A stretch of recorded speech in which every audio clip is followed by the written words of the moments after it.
Friends नमस्कार आपण मानक मोर चैनल इंडियन फ्लेवर को बहुत बहुत स्वागत जनाऊँगी। फ्रेंड्स आज मुझे अति सुआदिया मुग रसाबरार रेसिपी फ्रेंड्स यही माणबसा गुरुवार रे प्रस्तुत करंतु।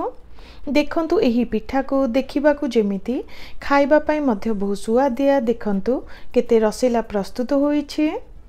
निश्चित ट्राए करिवे। जदि भल लगे गोटे लाइक करदेवे। नुआ थांती तो आगो को नुआ नुआ वीडियो देखिबा पाई चैनल टी को सब्सक्राइब करने को भूलिबे नहीं। तो चलंतु आज ही रेसिपी को स्टार्ट करिबा। फ्रेंड्स एठी देखंतु गोटे कप हेबो मुग को प्राय 4 रु 5 घंटा पाई बतुरी नेइथिली। भल भाबरे बतुरी जाइछि। एबे गोटे ब्लेंडर को काढी नबा। रसबरा पाई अधिका पानिया नुहे टिके काठुआ करी बाटी नबा। देखंतु ब्लेंडर को काढी नेइछि। अधिका पानी ऐड करिवार किछि दरकार नुहे। दरकार पड़े तो हल्का टिके पानी को दी टिके चिकण करी बाटी नबा। देखंतु बाटी नेली। एबे गोटे पात्र को काढी नेउछि। फ्रेंड्स देखंतु अधिका काठुआ नुहे कि अधिका पानिया नुहे एही परि ही रहिबा दरकार। देखंतु टिके काठुआ और चिकण होइछि। एबे हाथ रे भल भाबरे फेंटी नेउछि जहा द्वारा बहुत सुंदर रसबरा आमर प्रस्तुत हेबो। भल भाबरे फेंटी नेइछि। दरकार हिसाब रे एठी मो अल्प टिके लूण को देउछि। लूण को देला परे पुणी थरे भल भाबरे मिसाई नबा। देखंतु पिठा पाई बेटर टी आमर रेडी हो गला। एबे चलंतु चीनी सिरा प्रस्तुत करिबा। माप हिसाब रे एठी मु गोटे कप हेबो चीनी को नेइछि। फ्रेंड्स सेम माप रे एठी मु गोटे कप हेबो पानी को देउछि। ता सहित सुंदर बास्ना और टेस्ट पाई अलैच को दबा। एबे किछि समय पाई फुटाई नबा। एठी मने रखिबे अधिका गरम करिवार किछि दरकार नुहे। टिके अठालिया हेला जाए चीनी सिरा को गरम करि नबा।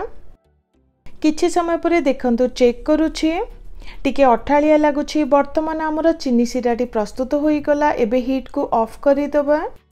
मुग बरा छाणीबा पाई एठी मु तेल को मीडियम हीट रे गरम हेबा को छाडी देइछि। किछि समय परे देखंतु तेल गरम हेई आसिलानी। एठी देखंतु स्पून सहाय्य रे टिके टिके करी मुग बेटर को तेल रे देई दबा। एठी आपण माने हाथ रे मध्य देई परिबे। तेल अधिका गरम थाए तो पुड़ी जीव। कम तेल रे मध्य ठीक से प्रस्तुत हेबो नाही। मीडियम हीट रे एही परी छाणी नबा।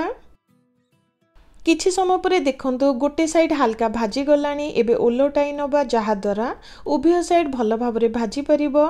टिके बादामी और क्रिस्पी हेला जाए छाणी नबा। किछि समय परे देखंतु टिके क्रिस्पी और बादामी लागुछि। वर्तमान मुग बरा सबको छाणी नबा और गरम गरम चीनी सिरा रे देई दबा। मुग बरा को देबा परे प्राय 4 रु 5 मिनिट पई रेस्ट रखि नबा जहा द्वारा चीनी सिरा भल भाबरे भेदी परिबो। तो फ्रेंड्स देखंतु गोटे पात्र को काढी नेउछि। अति सुआदिया और सुंदर रसबरा आमर रेडी हो गला।